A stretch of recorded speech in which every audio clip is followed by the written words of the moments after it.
and Dragons.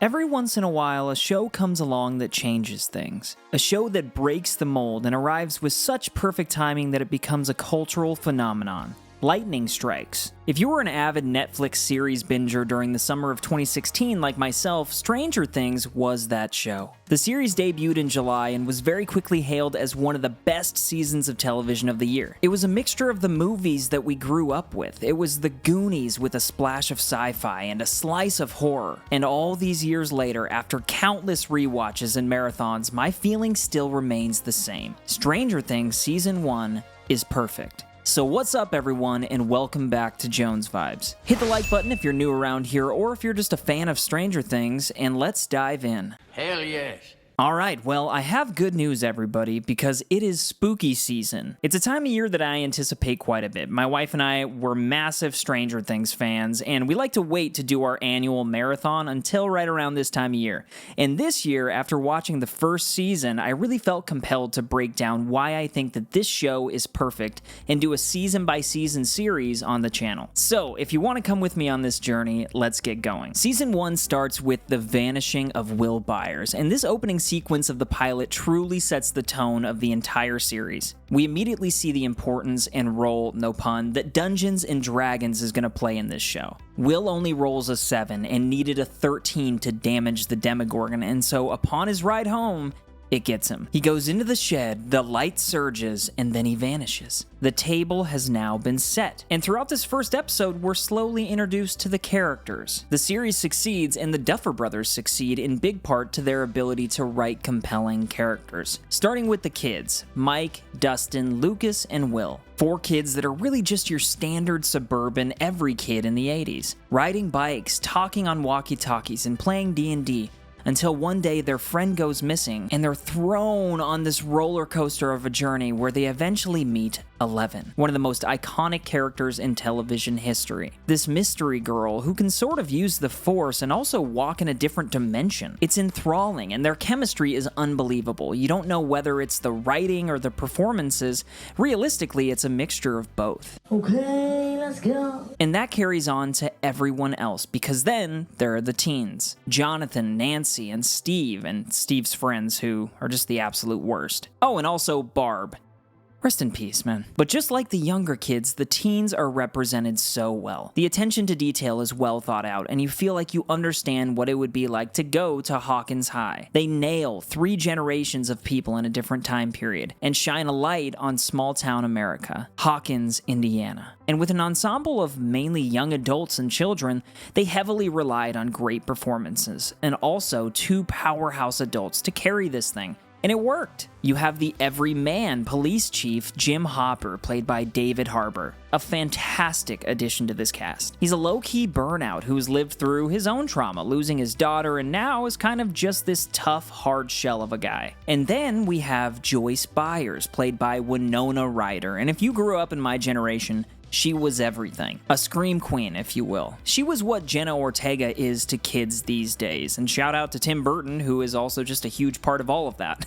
But her portrayal of a mother who loses her son and seems crazy to everyone around her, but trusts what she is seeing and hearing around her is just perfect. It's the perfect role for her. They nailed the casting, and seeing Winona Ryder sort of makes you trust this a little more from the start. You kind of go, okay, well, she's in it, and that usually means it's good, and it is.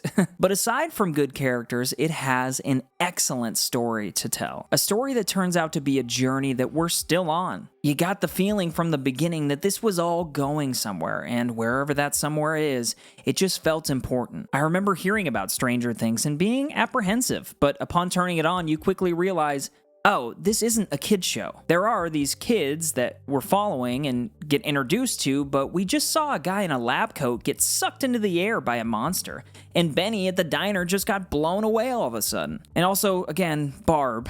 Poor Barb. She just gets the worst of it all. 8 slug.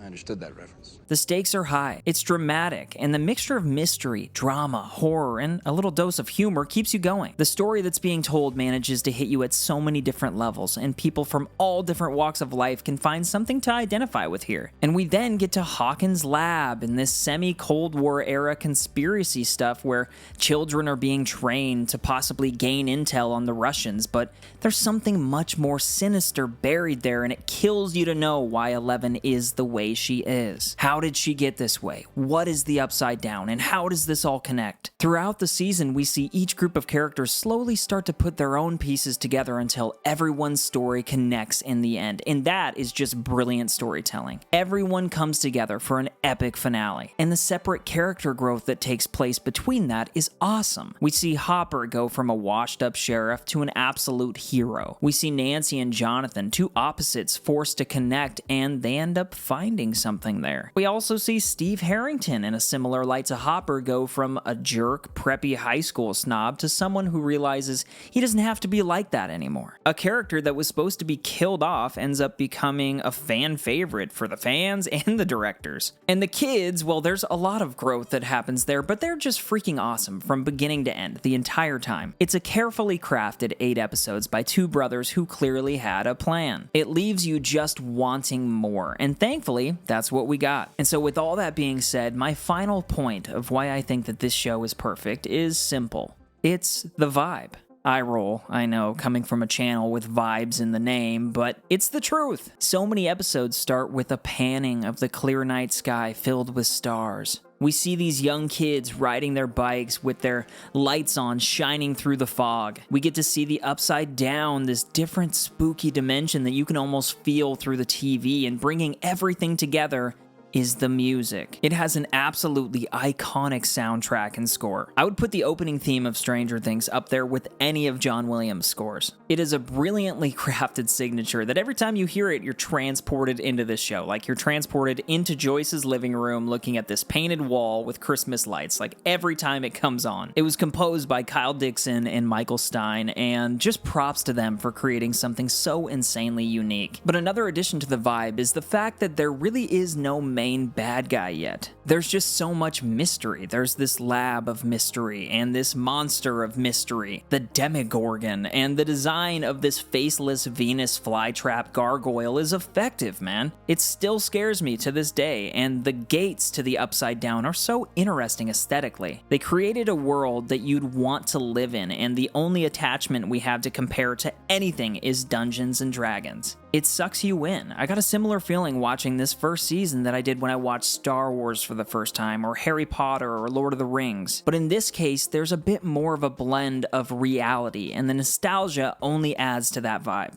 It's perfect. Season 1 is perfect. And when 11 defeats the Demogorgon and disappears all of a sudden, my stomach dropped. And then we see Hopper leaving Eggos out in the woods. What does that mean? Also, when Will comes back, but coughs up an upside down slug, I freaked out. I needed to know what was next, and that's what makes a great show. Build the anticipation and then leave the viewer satisfied but reeling for more. And luckily for us, the show has continued the quality and has proven that it is one of the best. So yeah, with all that being said, I just want to say thank you so much for listening if you made it this far into the video. If you enjoyed this essay, hit the like button. I'd really appreciate it, and also subscribe because I'm going to be posting an essay on every season in the coming weeks and months. I'll also be scooping for Stranger Things Season 5, so keep up with me on X at Jones Vibes Only, and remember to keep up the good vibes. But thank you guys for watching, and may your days be upside down.